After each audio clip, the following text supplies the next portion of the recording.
Good afternoon, Proviso. Good afternoon, State of Illinois. I'm Rodney Alexander, President of the Board of Education for District 209 High Schools. We are honored and proviso proud that Governor Pritzker and Senator Kimberly Lightford chose our backdrop to sign the Education and Workforce Equity Act. For some of you that don't know, this is the home of alumni Senator Lightford. It was just a few years ago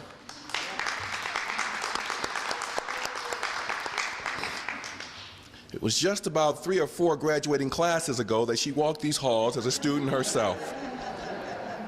We are proviso proud of the history that her and House Speaker, also alumni, or proviso alumni Chris Welch, bring to our district. And we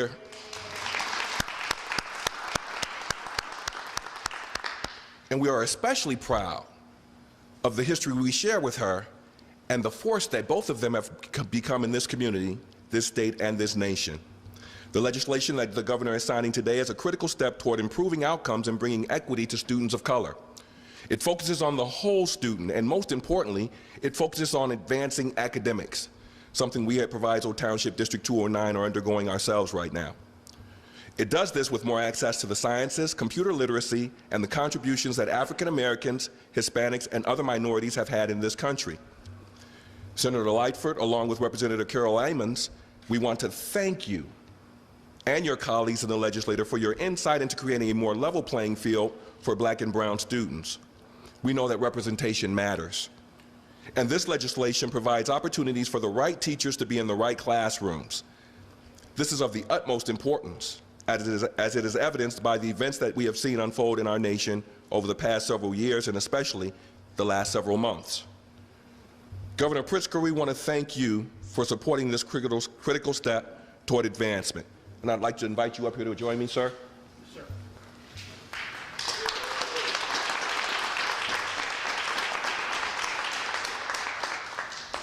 I'm looking for my mask. Okay, 6 feet, because I don't know what I did with my mask. Okay, thank you. Should have opened it for me. I just had one. Okay, we'll stay 6 feet. Sir, I want to thank you personally on behalf of Proviso Township High Schools District 209. Because of your leadership and the information that we've been getting over the last year, we've been able to save the lives of all of our students and protect our staff. So I want to thank you first of all for your leadership during this pandemic and what it's meant to our communities. I also want to thank you, sir, for making sure that every student in Proviso Township and as far south as Carbondale and as far north as Zion Winthrop Harbor receive the best education and the best equity and opportunities that they can. It's no small thing that you stopped by here today. It's no small thing that this community gets to see how government works. When we have a governor who cares and legislators that care about these communities and these towns, there will truly be no child left behind. We will take care of the equity and everything that every child needs. Governor, the podium's yours. Thank you. Thank you very much, Rodney. Thank you.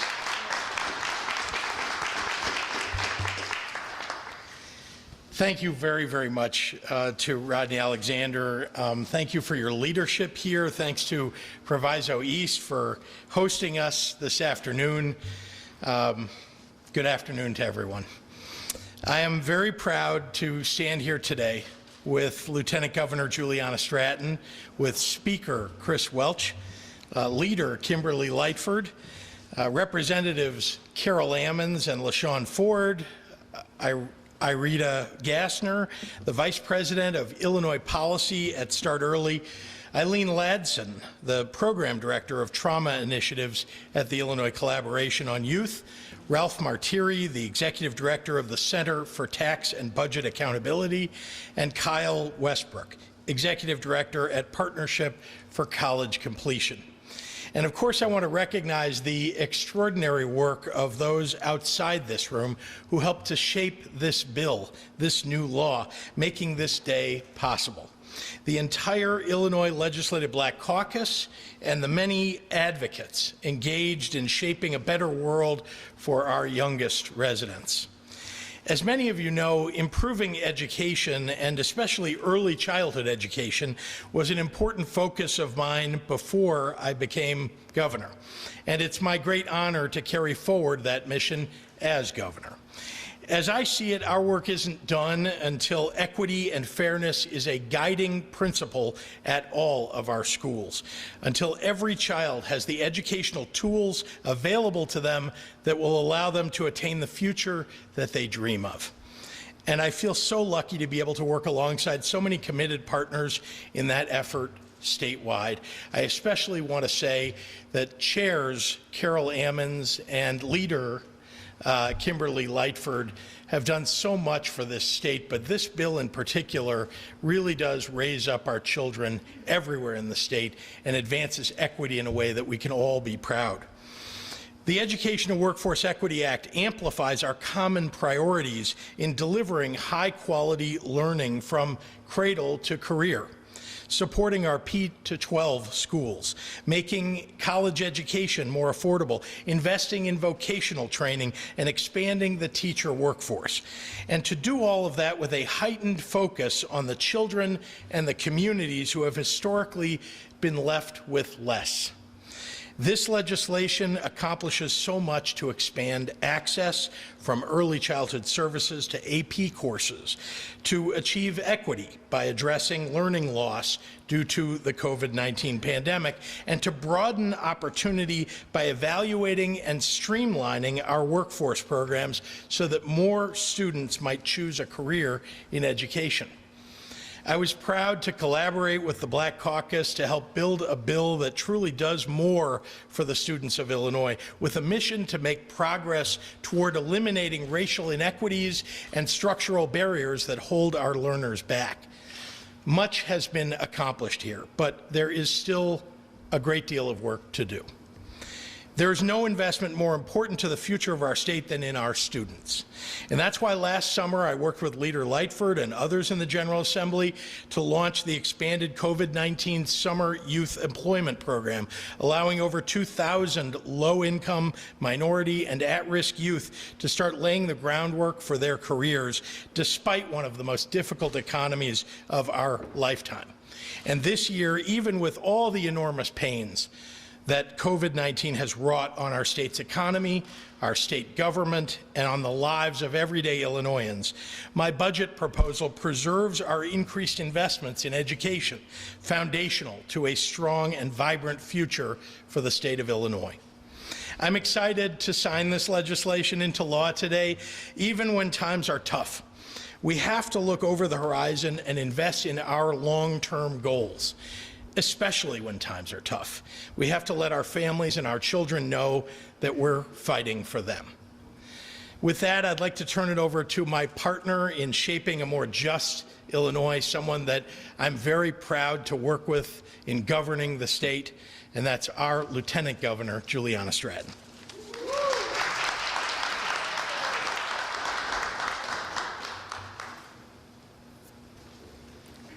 Good afternoon, everyone, and thank you, Governor Pritzker. As always, I am so proud to stand with you as you govern our state with compassion and courage.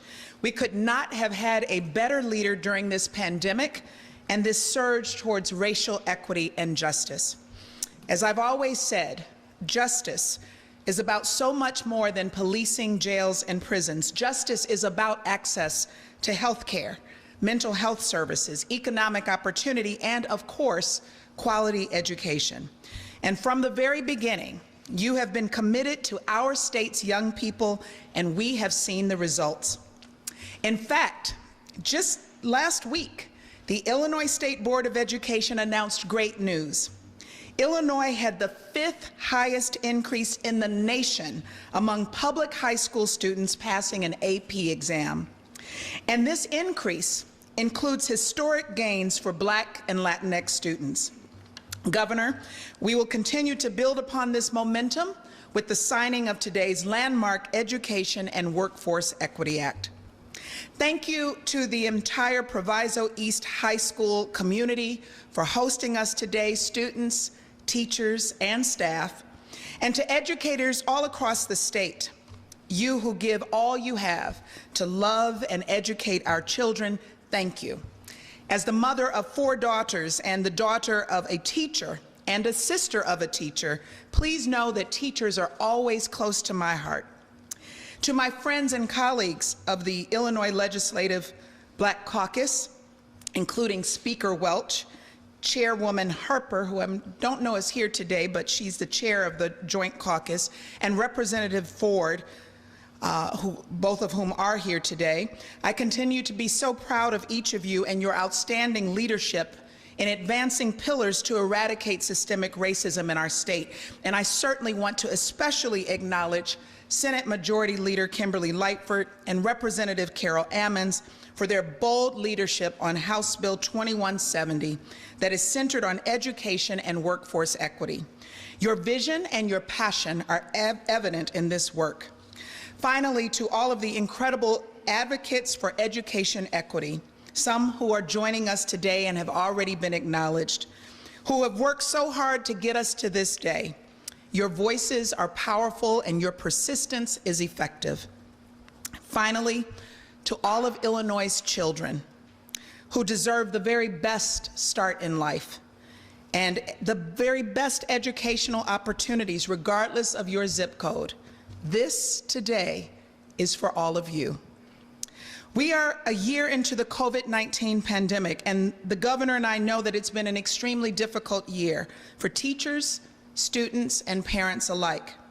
We've heard firsthand about the loneliness and the grief caused by this pandemic, compounded by the loss of social connections normally found on the playgrounds and in school hallways. We've heard from parents about the difficulty of balancing e-learning and their own careers. And my husband, Brian, and I have a young daughter, and we feel this struggle every day. Our administration is committed to ensuring that our schools and communities emerge from this crisis stronger than they were before. And this bill and all the pillars of the Black Caucus agenda will play a crucial part in this work. I want to draw special attention to the components of the legislation that seek to eliminate opportunity gaps for children of color. These gaps are partially caused by a shortage of teachers of color. 60% of our students are white, but 80% of our teachers are white. And as we all know, you can't be what you can't see. We know that students who learn from teachers who look like them have stronger social, emotional, and academic outcomes. In fact, studies show that Black students who have just one Black teacher during elementary school are more likely to graduate high school and consider college. By increasing funding for the Minority Teachers of Illinois Scholarship Program, this legislation will make our classrooms more representation of our communities, and it will pay dividends for generations to come. And perhaps one of the most powerful changes that comes with this legislation is the expanded Black history curriculum. It makes it clear that Black history is American history, and Black history is a history that every child should know about because it is everyone's history. From civilizations of kings and queens, artisans and scientists up through the Middle Passage, from the Civil War to civil rights to Black Lives Matter. With the signing of this legislation, we will make history, but we will also facilitate a diverse knowledge of history. And if we know our history, we can shape our future. And the ability to shape our future is at its very core a prerequisite to justice, equity, and opportunity. I look forward to working alongside Governor Pritzker, the Illinois Legislative Black Caucus, and members of the General Assembly, as well as educators, advocates, and students, as we work together to implement the Education and Workforce Equity Act. And now, I would like to bring forth someone who you can always count on in the fight for the future of our state's children, a tremendous leader and my friend, Senate Majority Leader Kim Lightford.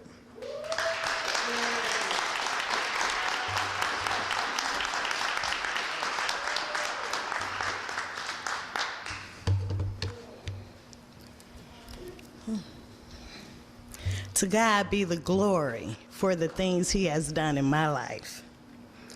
I bring greetings to all of you on behalf of the 4th Senate District and welcome you to my hometown and my school.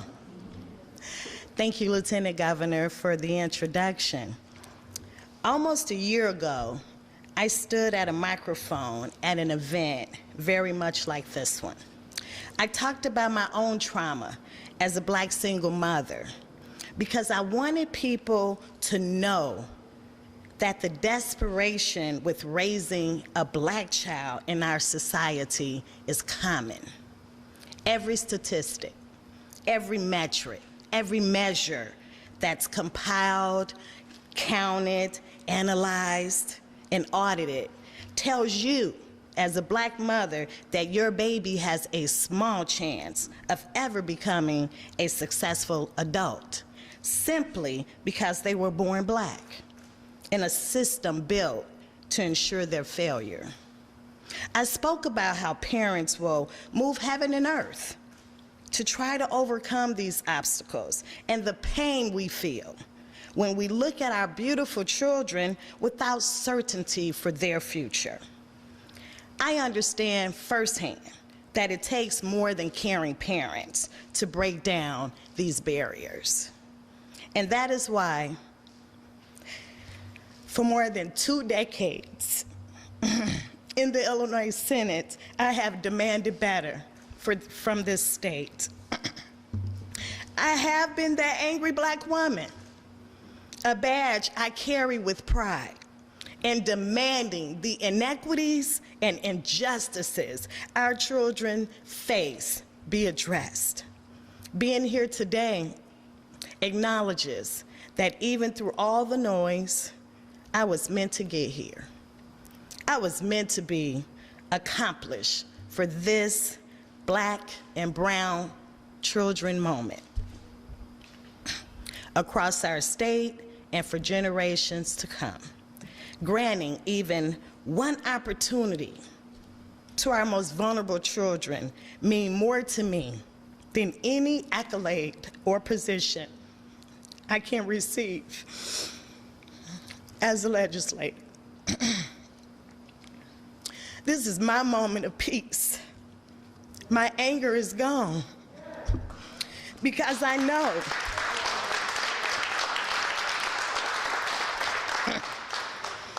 my anger is gone because I know that this legislation is transformative and filled with hope for our children. I stand before you today filled with love and appreciation. We did it. The Education Workforce Equity Act. And in a few moments, thank you so very much to our governor. Governor Pritzker will put a pen to paper and change the face of education in our great state. This education pillar explores our state's education system, the workforce development system, through an equity lens, with the goal of ending centuries of systemic racism. We use equity to identify the best ways to bring an end to inequities in curriculums and practices that uphold white supremacy, while dehumanizing and ignoring the needs of our most vulnerable children and young adults in all marginalized, poverty-stricken communities. It is the product of 8 lengthy hearings that were focused on some of the most egregious examples of inequities that have held Black communities back for generations. I know that the criminal justice pillar received more attention. I know that. But this is just as important.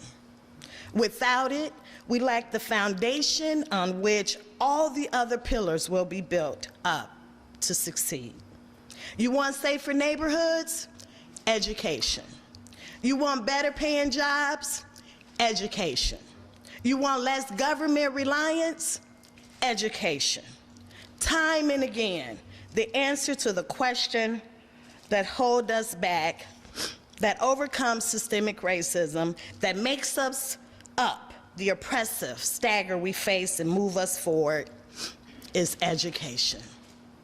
Without it, by the 3rd grade, the status quo system decides who's going to college and who's going to prison. With it, anyone can be anything. I find myself in somewhat of a full circle moment. This is my school. Proviso East High School, class of '86. Go Pirates. I'm the first person in my family to go to college. And when I went to graduate school, I then went to graduate school. I consider myself a life learner because people before me spent their lives fighting so that I might have an opportunity to learn. This is our time to both pay it back and pay it forward. Our future is now. Let's seize the opportunity to shove aside a status quo that has failed too many for far too long. With this law, we begin a new path of equity in education that tells every child in this state that we are invested in their God-given potential. It is time that Black girls be empowered instead of demeaned and punished by those who feel threatened by their light. It is time that Black boys can be carefree and not seen as threatening because of the color of their skin. And it is time for children to have the chance to be children and to be taught by people of color so they too can find shared inspiration and motivation from an educational professional who looks like them. This is the right thing to do. And I'm humbled and full of tears, as you all know, to have led this effort. It was a vision God gave me.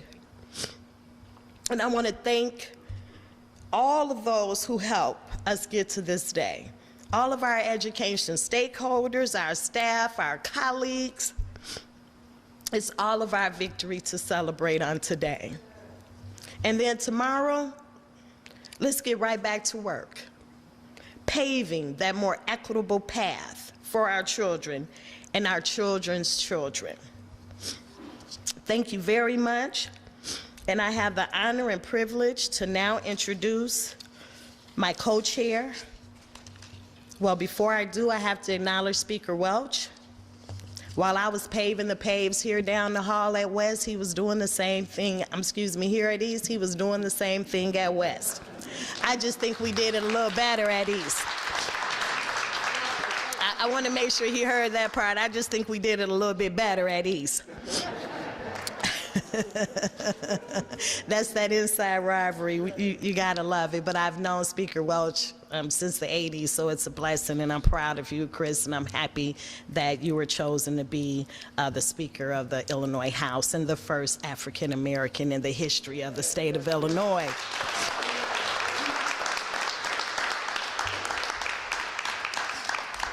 So since I didn't have a chance to bring him up, I thought I'd sneak it while I had the mic. So now I have the honor to bring up my co-chair on this education pillar. You know, I said, Carol, I don't know. I said, Carol, I don't know, but we're going to do it. We're going to get there. And we have to know that educating a child is more than just where the resources is going to come from. That's always been this hidden issue about resources. We have 23 provisions in this act, 23, that will change the way the platform of a child goes from preschool all the way through higher education. And I could not have done that without my colleague and friend, Leader Carol Ammons.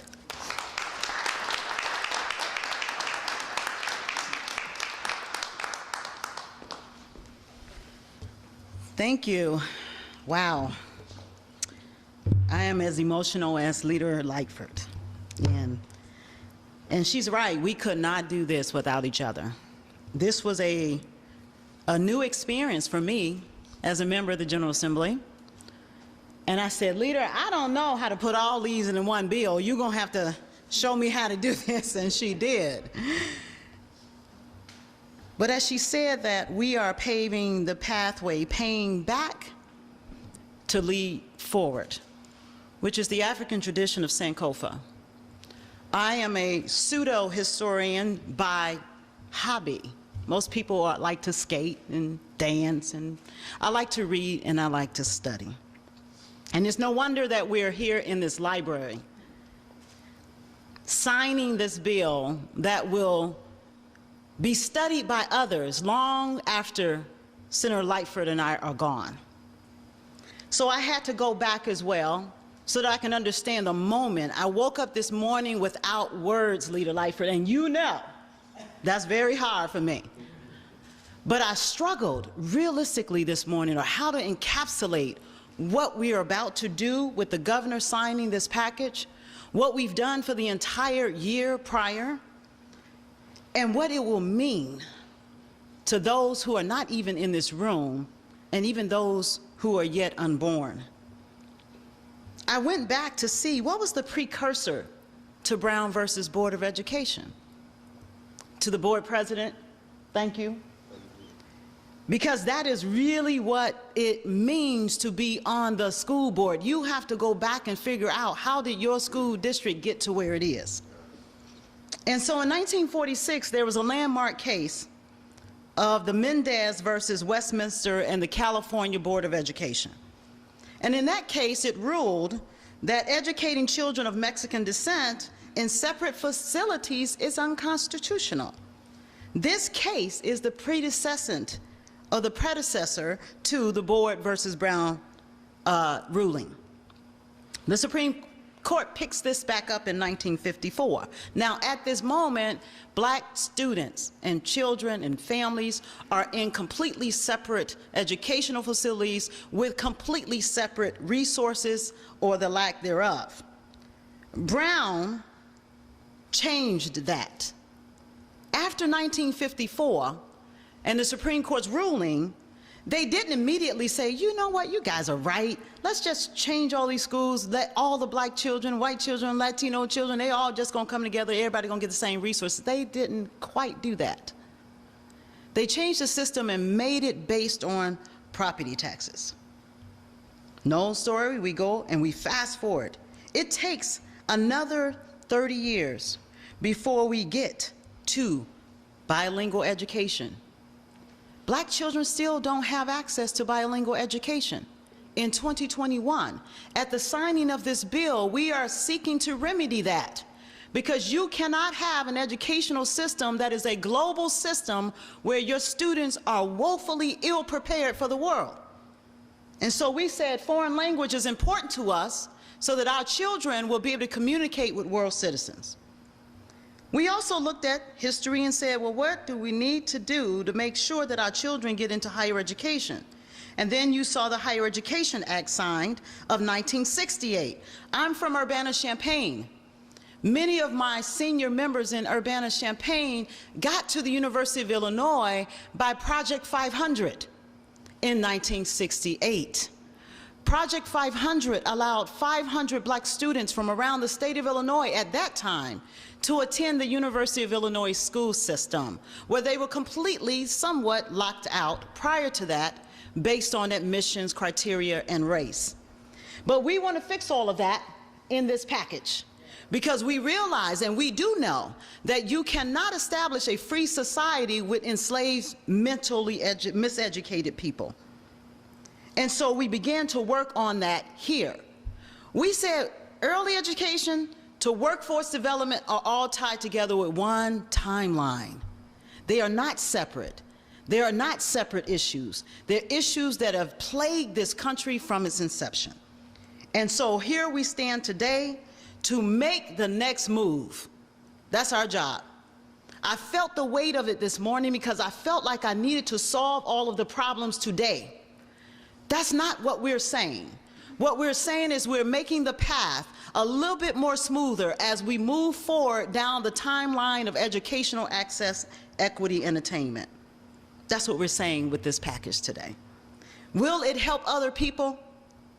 I don't even know a bill that was passed in the history of this country that didn't help other people. There is no such thing. What we have learned through this process, though, as Leader Lightford gave us the guidance of her experience, the 20+ years that she gave to the Senate, has been given to the entire state of Illinois. And she said through this package, yes, we are focused on Black student achievement because everybody in this room knows what those numbers look like.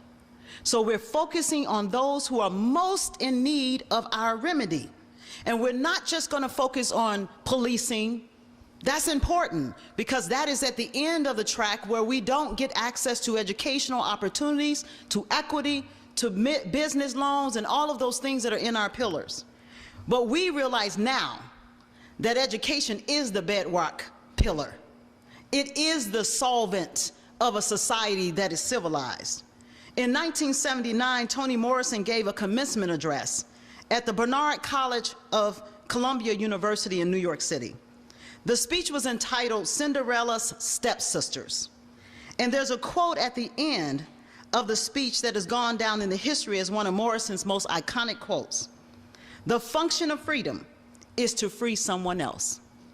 Toni Morrison knew that if we did not make available true equitable education, we could not today stand in this room. None of us. Today's topic is education. Tomorrow is equity, opportunity, and access.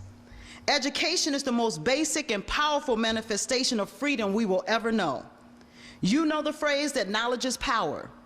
That power has been acted upon African Americans since we got here in 1619. For centuries, we've equated education with wealth and success. So to ensure that some never become wealthy or some never become successful, education has been fleeting and hard to grab.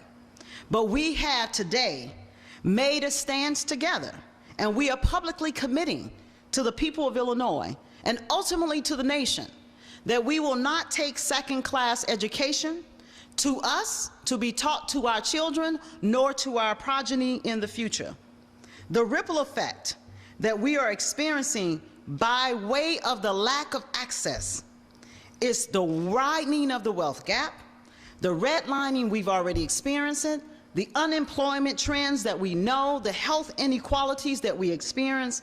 All of these things can be remedied by way of educational attainment. So we're happy, even though we're tired and we're crying and we're emotional.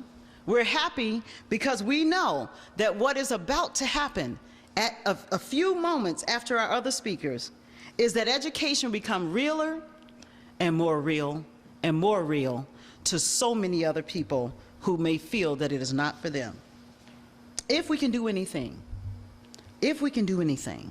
we can remedy the cost of education at the higher education level, and we are committed to continuing to walk that path to deal with the access question when it comes to resources.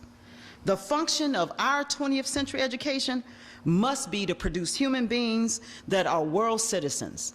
And that is why we are standing here today, excited about our work on 2170, all the meetings, all the time, all of the commitment of our stakeholders, our advising team that you will hear from this afternoon. This bill really does redefine education in Illinois, and it clears the question on whether we deserve it or not. That is our goal, that is our responsibility. With that, it is my deepest pleasure, as Leader Lightford said, to introduce my Speaker of the House, our Speaker of the House, the first African American to take hold of an institution that just a few centuries ago, we were enslaved in the salt mines in the southern part of this state, building our economy for Illinois on the backs of Black and brown people.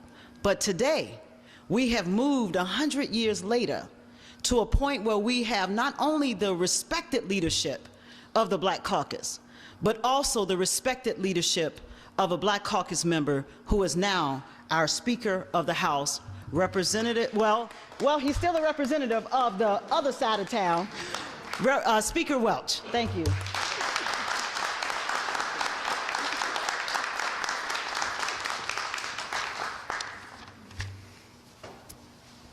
Wow. I got to take Carol with me everywhere I go and get introduced like that. Leader, Carol Ammons. Good afternoon, everyone.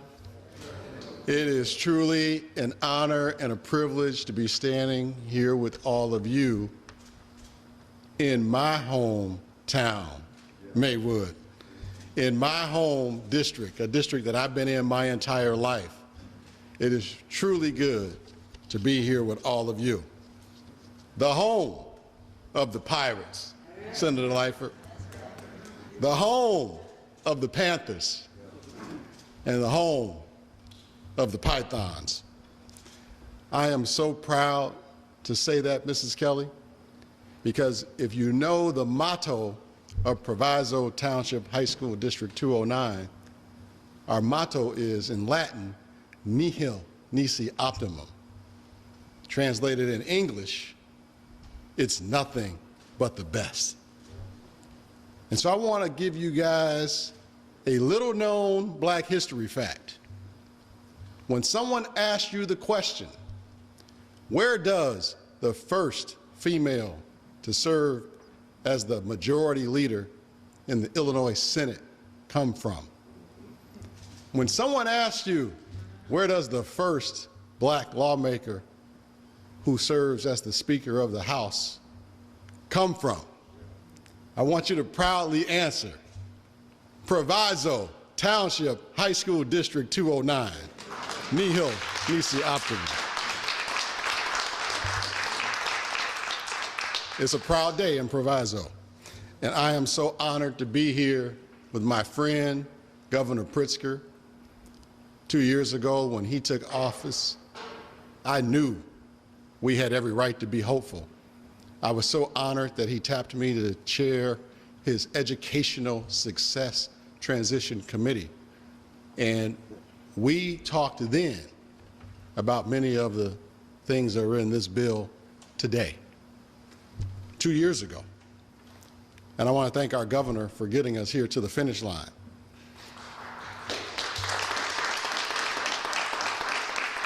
I want to thank my friend, our Lieutenant Governor, another Black history fact, y'all.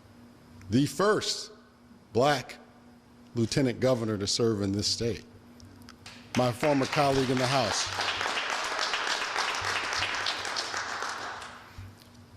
We have a lot of history right here in this room, and I want to make sure you guys know that and why we're so proud here today.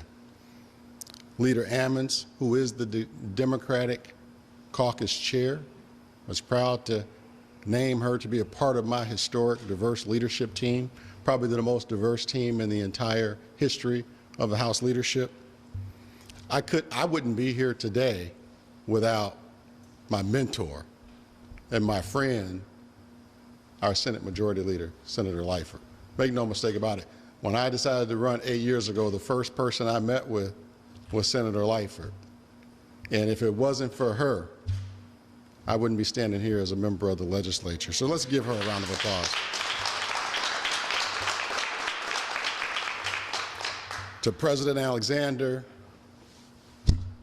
Ned Wagner, Ms. Patterson, and my friend, Mrs. Kelly, Board of Education. Let me tell you all about Mrs. Kelly.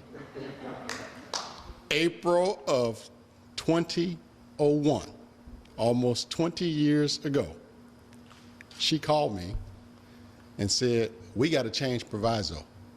We have to make a difference.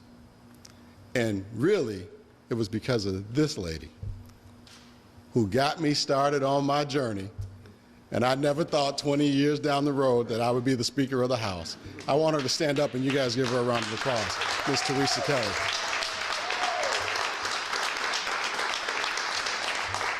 And to my good friend, Dr. Henderson, who's doing a heck of a job here in his short time here already. Today is a historic day, everyone. We will enact some important policy changes here today. These changes move us a little bit closer to our goal of advancing racial equity. And we wouldn't be here without our friend, Governor Pritzker, ready to put his signature on this monumental bill. There is nothing more important than making sure our kids are best prepared to succeed in the world. Without a good education, they will not succeed. This is a critical step here today. Unfortunately, this pandemic has only deepened educational disparities that were there long before the schools had to shut down for everyone's safety. COVID-19 only shined a light on what many of us already knew. And now is a time to address those disparities. This is an opportunity for us to put ourselves on a pathway towards real racial equity. With this law, we will assess how this pandemic has affected our children's learning. This will entail a multi-year commitment to address unequal distribution of resources. A kid in Maywood should be able to get the same good education that a kid in River Forest is getting. Equity is the center of our goal. We have to focus on the digital divide. How can we have remote learning when every kid don't have access to the internet? How can we have remote learning when every kid don't have access to a computer? We have to address that issue, and this law helps us do that. We're boosting bridge programs, and we're boosting summer learning.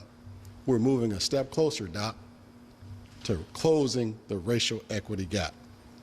For our high schools, it will make sure they provide the necessary courses for students to get into higher education institutions. You want to know how we're going to lift up Illinois?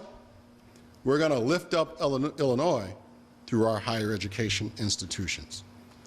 And I am extremely proud of what this bill does for access to higher education.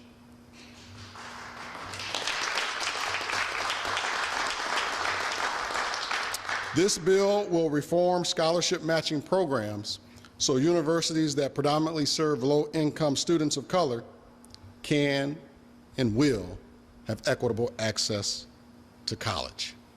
Affordability will no longer be an issue. Our work doesn't stop here. This is just the beginning. This just puts us on a pathway toward racial equity. You haven't heard the last from us. We're just getting started. Legislators, we still have more work to do. Illinois State Board of Education, we still have more work to do. School districts across this state, we still have more work to do. Hear our call, hear our cries, here we come, because we still have more work to do. True equity lies with us as leaders and community members, parents and teachers. It's about the decisions we make every day and whether or not we are centering kids and families who are historically punished and pushed to the margins. Today, we're a step closer. Really proud of that. We're a step closer. Thank you, Governor. Thank you, Majority Leader Senator Lightford. You all got to be in those rooms when she's doing her work. If there's anybody who can move a mountain, Senator Lightford can move that mountain. She gets it done. I remember the last time we had an education reform bill passed of this type of magnitude. It was in 2011. And I wasn't in the legislature, I was on the school board, and we were all at that bill signing at Lexington School. You know who moved that mountain to get it done? Senator Lightford. And so we got behind that bus again, and we just followed, and we got it done. Thank you, Senator. Let's give her a round of applause. And over in the House, our champion, Madam Chair, Rep. Ammons. I am so proud that we're on the same team because she is just awesome.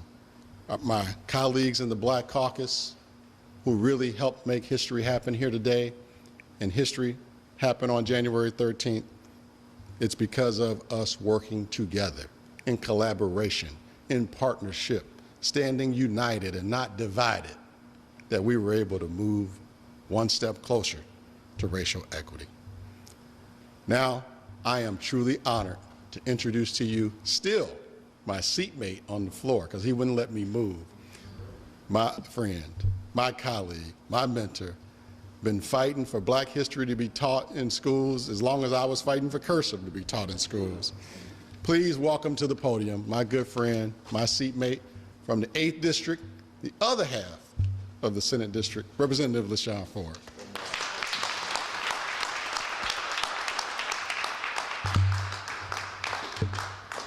I guess you could see why he's called Speaker Welch. Just for the record, there's a change in the House of Representatives, and he's the Speaker, and things have gotten better already. So thank you so very much, Mr. Speaker, for stepping up to the occasion to take on the task of Speaker in the House, and I think we're in good hands. I want to thank the Governor, the Lieutenant Governor, Leader Ammons, and also my Senator Lightford. You know, that song by Sam Cooke is going to mean a lot today because change is truly going to come. This is the work that's going to bring about real change in our communities. My favorite part of history is the story of Dr. King and A. Philip Randolph going to meet with LBJ to talk about the civil rights movement and the legislation that's needed to make America what it should be. And LBJ, I would think that he should be one of the best presidents that this country has ever had. Because he told Dr. King and A. Philip Randolph, you know, I understand that you want this to happen, I want it to happen, but you know the system. You got to make me do it. And so what did LBJ and Dr. King and A. Philip Randolph and all the advocates do? They went out and they made it happen. And things changed for America, not just for black people, but for all people. When things are good for black people, it's good for all people. And so, Governor, I know sometimes I give you a hard time, but it's because my people need me to stand up and fight at all times. But Governor J.B. Pritzker, this is your LBJ moment.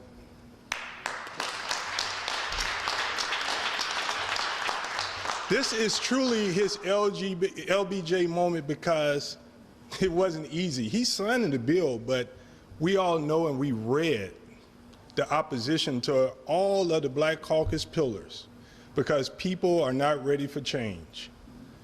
But you stood firm. You kept your word, Governor J.B. Pritzker. And so today, for these few hours, I'm praising you because we need to give you the praise that you are due. Things are going to be better because of Governor J.B. Pritzker is the governor of the state of Illinois. The process works, so people pay attention to this process. Advocates stood up, they fought, they told legislators what they wanted us to do, and they didn't leave us. They stayed with us. They made sure that things happened. And because of that, the governor is going to sign this bill today. He's going to sign this bill on International Women's Day. Part of the bill talks about how history just does not give people their just due in history. And that's one of the reasons why we have to have International Day of History, not just because we want to tell the good that people have done in history, but because our history just don't get it right. It just doesn't get it right, but this bill is going to be a start to help us get history right so that white men history could be told right, so that black men and black women and Asian women and Asian men history could be told right, so that all people, Hispanic, everyone's history should be told right if we're going to have a true America that respects one another. So this bill is about respect. It's about respect, making sure that people have their just due in history and that people in America all over will understand the contributions that everyone has had in order to get us where we are today. And so, Governor, I want to once again thank you so very much for listening to the people and being strong to your conviction about change. that's needed in the state of Illinois. And with that, I would like to bring up Irita Gassner to speak.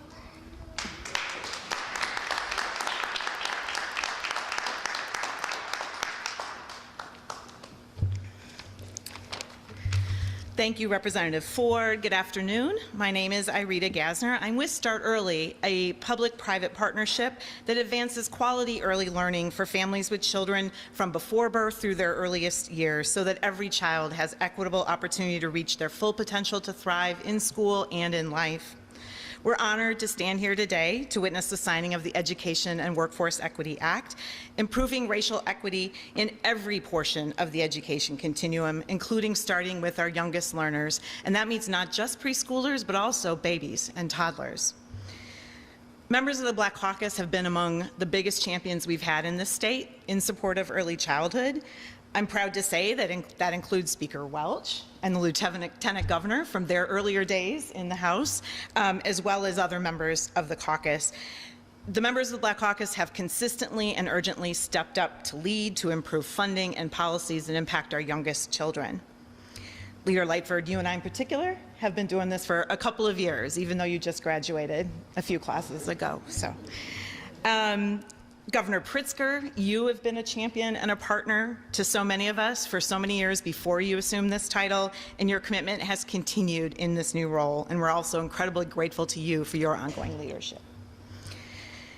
When my advocate partners and I were asked by Leader Lightford and Leader Ammons to be a part of this important work, we knew we had a real opportunity to not only strengthen and expand access to early learning that we know will help level the playing field and close the opportunity gaps for children, but we were also being called as advocates to ensure that we were rising to the challenge of centering racial equity in our work moving forward.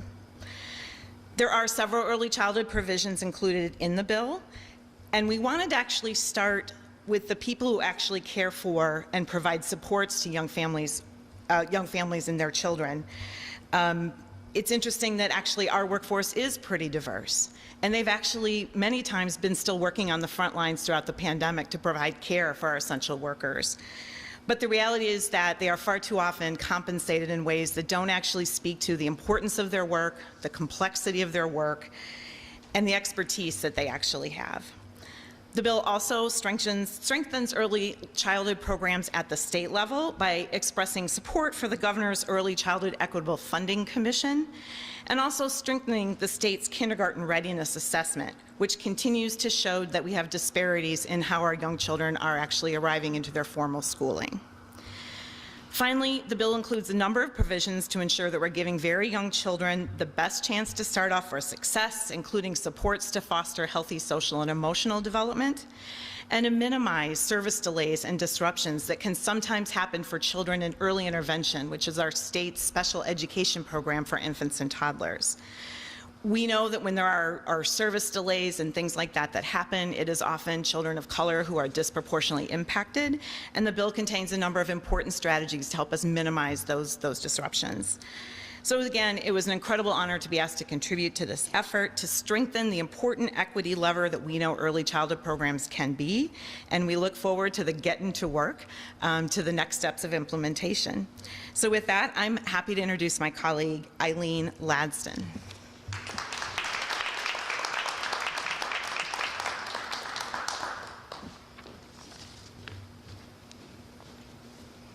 Good afternoon, everyone. Thank you, Governor Pritzker, Leader Lightford, Leader and Representative Ammons, and Black Caucus for inviting Illinois Collaboration on Youth to be a part of this historical moment. At ICOI, we take a proactive and strategic role in supporting systems and organizations that support children, youth, and families. Together, we work to legislate, advocate, and effect real change that has the power to transform lives, which is why we're honored to be included in the drafting of the Education and Workforce Equity Act. Included in this act is the charge for the Whole Child Task Force. This task force was established with the purpose of creating an equitable, inclusive, safe, and supportive environment in all schools for every student in this state. In Illinois, we know that roughly 40% of children have experienced at least one adverse childhood experience, such as being exposed to violence, abuse, or parental separation due to incarceration or the child welfare system. Approximately 10% of children and youth have experienced 3 or more ACEs. We also know that this percentage increases substantially when we disaggregate this data by race.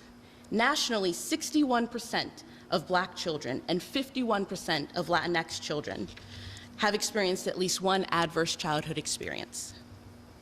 Sadly, this number only grows when we consider the adverse community and historical experiences, such as community violence rooted in the lack of access to affordable resources and structural disinvestment.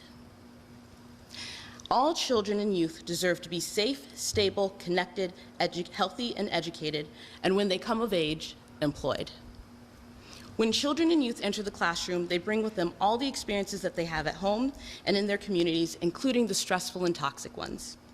We also know that sometimes the school or the classroom is a source of that stress and that trauma.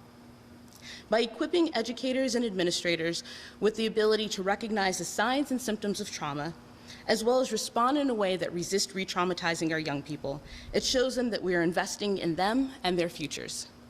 This is especially true for our Black and brown students whose trauma responses, which is a normal response to an abnormal situation, are disproportionately met with punitive and disciplinary practices and misdiagnoses that can guide their entire life potential. With that, I'm excited to share a few of the different highlights that were included in this task force. And I want to mention that when we drafted the language for this task force, we specifically drafted it with the students who have been most structurally and historically marginalized within our school systems. Our Black and brown students, our LGBTQ students, our disabled students, because we know that when we invest not only in our Black and brown students, there are intersections that we have to invest in as well. Our Black students can also be disabled, our Black students can also be queer, and they all deserve to be supported in the same way. So with that, I'm excited to share a few of the different highlights of the charge for this task force. First, to create a common and statewide definition of a trauma-responsive school, trauma-responsive school district, and trauma-responsive community. Second, to also outline the training and resources required to create and sustain a system of support for trauma-responsive schools, including options for redirecting resources from school resource officers to classroom-based support, and hopefully to mitigate the impact of the school-to-prison pipeline. To identify and develop a process to conduct an analysis of the organizations that provide training in restorative practices, implicit bias, anti-racism, and trauma-responsive schools, mental health services, and social-emotional services to schools, as well as to provide recommendations concerning key data to be collected and reported to ensure that this state has a full and accurate understanding of the progress towards ensuring that all schools, including programs and providers to pre-kindergarten children, employ restorative, anti-racist, trauma-responsive strategies and practices. And lastly, I want to leave you with the idea that when we drafted this legislation, we didn't just want the outcomes to be trauma-informed and equitable. We also wanted the process to be trauma-informed and equitable. And with that, we created space in this task force specifically for groups and organizations who have historically and structurally been left out of the situation or out of the conversation and not had a seat at the table. So you'll see as you look at the legislation and who we included in this task force that there is space for student-led organizations so we can hear directly from young people what it is that they need from us. There's space for civil rights organizations so we can learn more about the disciplinary practices and the community stressors that impact Black communities and brown communities specifically. And there's space specifically for educators and social workers who are in schools doing the work. So again, they can tell us the exact resources and structures of support that they need. Because when we build trauma-informed schools, it's not just about what we provide to our students, it's also about creating a structure that works for our educators, especially in spite of everything that they've been through this past year. This task force shows our intention to invest in students, educators, and communities in an equitable, an inclusive, and safe way. And with that, I would like to introduce the Executive Director of Partnerships for College Creation, Kyle Westbrook.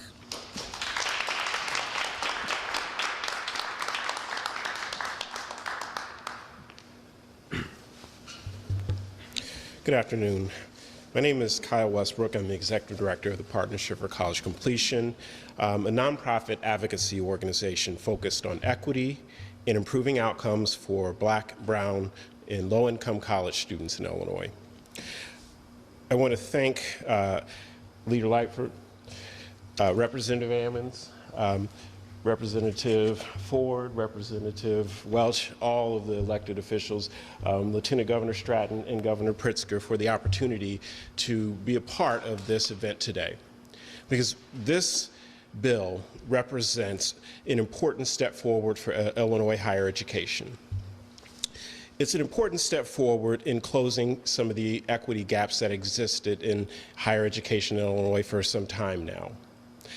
It's an important step forward for ensuring that Black students who are thinking about pursuing a career in education, a career in teaching, have the funding that's necessary to do so. 25 years ago when I graduated from college and I became a teacher in the state of Illinois, there were no job openings in Proviso, so wound up teaching in CPS. I was able to do that because our state invested in me. Our state invested in my higher education. So with the improvements and the investments in the minority teaching initiative, Illinois is once again investing in its teachers and investing in creating a pathway for students like myself to become a teacher.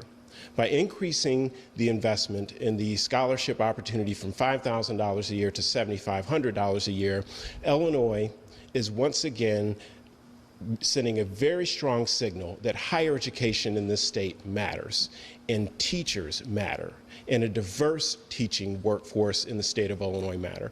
I won't, Lieutenant Governor Stratton stole my thunder on the data and all the stats of why it's important to have all of the Black students being taught by Black teachers. But suffice it to say that there are over 1,000 students who I had the good fortune to teach in my career who I think would say that it mattered having Mr. Westbrook as their teacher. This bill is important also because it addresses one of the fundamental inequities in how our state's scholarship fund, the AIM High program, is actually administered. Because there are institutions in this state, because they don't have the resources as other institutions, who literally had to return scholarship dollars to our state. We can't have that. We can't have that in a state where higher education has been unaffordable and inaccessible for so many Black students. So we're excited to see that the state is once again prioritizing equity in how it invests its higher education dollars. The Education Workforce Equity Act is an important step forward and one that will lead to increased opportunity for Black students in Illinois and increased funding for all in Illinois' higher education system. Thank you. And with that, I want to introduce the Reverend of School Finance, Ralph Martiri. I've got great news. I'm the last speaker. So my name is Ralph Martiri. I'm Executive Director of the Bipartisan Center for Tax and Budget Accountability. Yes, my board is bipartisan, so we have Democrats and Republicans on it that don't like or trust each other at all. But that allows us to focus on best practices and data. And that is why I'm so honored to be here today and be fully supportive of the Education and Workforce Equity Act. Leader Lightford, and I knew her when she was freshman legislator Lightford. I'm going to date myself, but there you go. I'm actually 25. I die this. Leader Lightford, Representative Ammons, your leadership in tying together education and workforce just makes so much sense. And I'm going to tell you why. Look at the correlations today in the modern economy between educational attainment and wage. Back in 1980, a college grad earned 30% more than a high school grad. Today, it's 45% more. Today, unemployment rates for someone with a high school degree are nearly 4 times greater than someone with a college degree. You need to invest in your education system because you have got to learn to earn today. period. And why are they doing it the right way? Early childhood. You invest in children birth to 5 because the K-12 system is not good at eliminating gaps children show up in. It's just not. But then you invest in your K-12 system because even if kids come in equal, if your K-12 system is under capacity and doesn't have the resources it needs to provide the education it should, gaps start to appear. Children fall behind. You invest in higher ed because that is the ticket today to a high-paying job. This legislation gets it, and it gets it the right way. It invests in best practices and a data-based approach. And I'm just going to talk about K-12 for a little bit. How does it improve curriculum? Computer science. Every kid from elementary school on will have the opportunity now to take a computer science course. Does it make sense? Every high school kid will have the absolute right to take a computer science course. Does that make sense? Our State Board of Education is charged with creating rigorous standards for delivering these computer science courses. Does that make sense? Total sense. Lab sciences, 2 years now. 2 years, hands-on solving problems. 2 years, foreign languages. Every high school will have to offer the courses that are required to get into our public universities. How outrageous is it that our flagship university, and it's a great school, the University of Illinois, requires courses that some of our high schools don't even provide access to? This bill addresses that. Oh, and if you show by passing and meeting or exceeding standards on our standardized tests or on nationally recognized tests, your school has to enroll you in the next highest class academically. AP, IB, dual credit, honors. No more barriers based on race for children being able to take these high-end courses. It now happens automatically.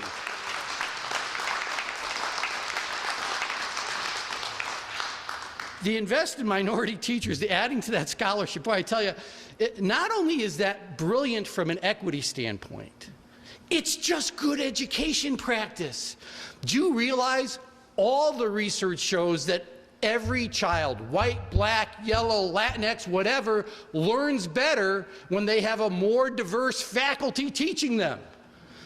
This investment in equity is an investment in excellence. It's a way to move our education system forward. It makes complete and total sense. But this bill doesn't just stop with making some reforms for today. I happen to be honored to serve on the professional review panel, and we are charged with looking at our state's school funding model to ensure that it's working right and it's generating the outcomes we want. And that school funding model is called the evidence-based model because it's based on the evidence of what works to help children succeed academically. One thing we are charged with now by this act is looking at the institutional racism we know exists in our K-12 system and recommending evidence-based practices to eliminate them. That is a major step forward. That makes Illinois a leader in the country. So,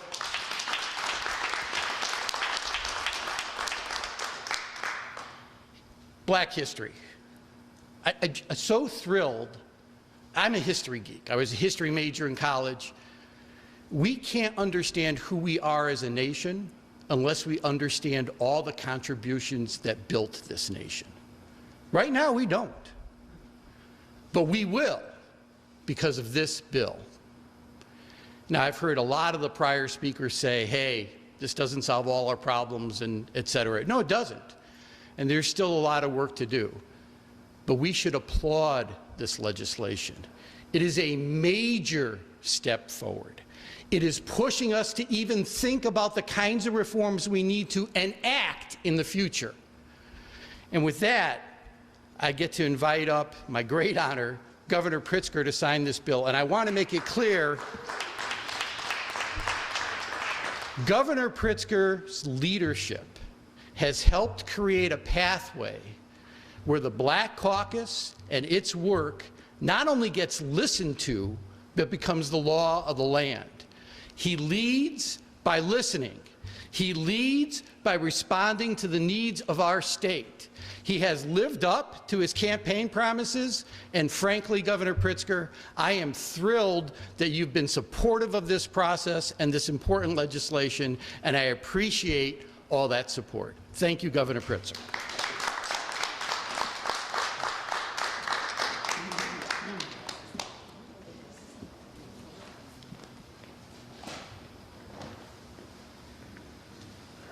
Lost the most important page.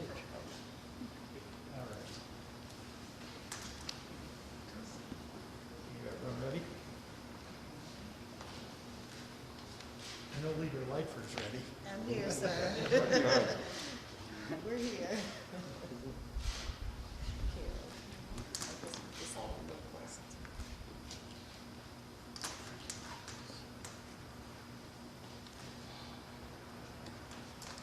I'm smiling.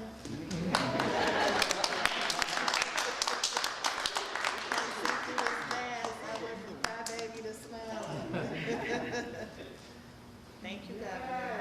Yes. This is so awesome.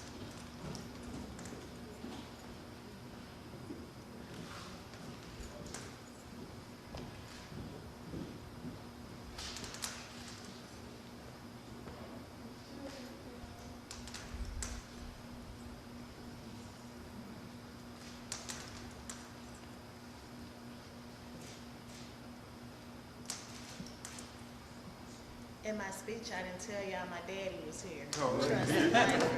Hey, Dad. My dad moved us to Maywood in '72 so that all his little girls can get a better education. Daddy was taught as CPS at that time. Thanks, Dad.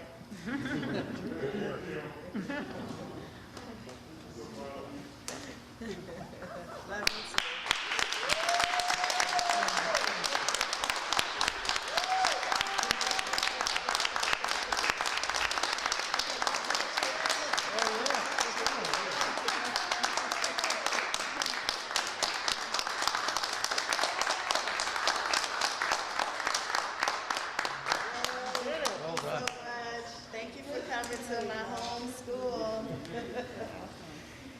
Thank you, and I'm happy to take any questions from members of the media. Good afternoon, Governor. I'd like to just ask you briefly about the continued confusion about the change in residency requirements to get appointments at the United Center. Sure. Can you explain to us when the decision was made to change that and why it was not communicated in advance? This clearly led to an awful lot of confusion yesterday. Well, the Federal Emergency Management Agency on Friday decided that they wanted to change the process. They wanted to limit to the people who live in the city of Chicago who met all of our 1B plus requirements, so including comorbidities, people over 65, frontline workers, et cetera. But they wanted to change the criteria to only be about certain zip codes and within the city of Chicago because they wanted a greater focus on equity. As you know, the process opened up with an agreement between the city, the county, FEMA, and the state of Illinois that would allow people, seniors in particular, 65 and older, to be able to sign up first for appointments, and they were able to do that until Sunday late in the day. But FEMA, has decided that not enough equity was coming out of that senior population or the future of allowing everybody in the state to use that United Center site. And so over the weekend, we were informed of that. There was a lot of discussion that went on to make sure that the change was made that they wanted. This is a federal site, just to remind you. These are doses that are delivered to the state and to the city and to the county from the federal government. So what we arranged was that doses from the federal government, separate from the allotment that comes to the state of Illinois normally, would be given to us on top of what we already get for the rest of the state of Illinois, so that we can now have federal, and we arranged this over the weekend, federal mobile sites that will go to other parts of the state.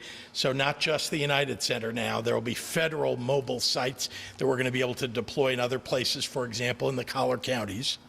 Independent from the 110,000 doses specifically for the United States. That's correct. Actually, that's correct. In addition to the 110,000 that you're talking about for the United Center. But if the decision was made on Friday to change that residency requirement, should it have been communicated in advance?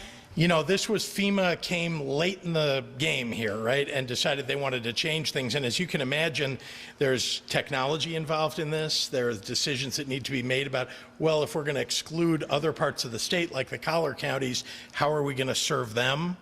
And so a lot of discussion had to go on over the course of, and it took a little while for the city of Chicago, FEMA, and the state to come to some understanding of what the best way to move forward was. So ultimately, FEMA agreed on Sunday to allow us to have these other mobile sites, as well as to have the additional doses available for the rest of the state. And just to clarify, those people who already had appointments that are from outside of Chicago. They still get to keep those appointments. Everybody that made an appointment in the allotted time period up till 4 o'clock Sunday, before the rules changed, all have their appointments. Those appointments will be kept. Anybody that made an appointment after that is under these new set of rules that FEMA brought. We've heard from some people that their appointments were canceled. What should they do? Well, that I'm not sure what to tell you. ZocDoc is a software that the city of Chicago uses. So if your appointment was canceled through that software, you may want to contact the city of Chicago. And can I ask a political question? Your Sure.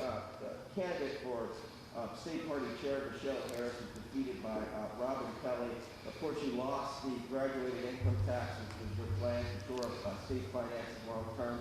There's the ongoing Illinois Department of Employment website troubles. Governor, when do you plan to announce for re-election? And have you launched a political map? Well, let me start by saying that it's important to recognize the enormous successes that we've had over the last few months.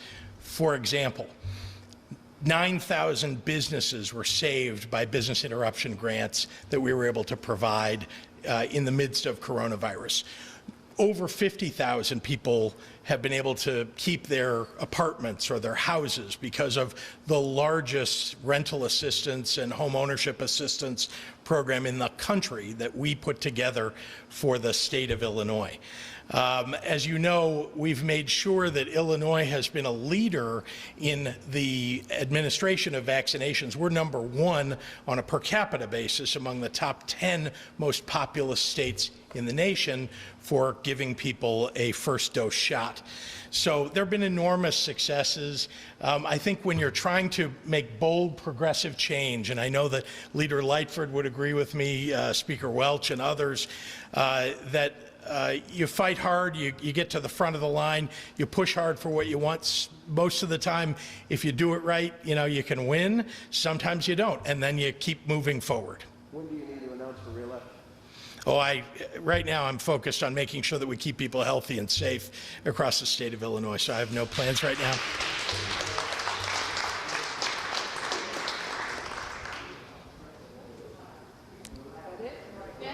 Thank you, everyone. You can take a minute.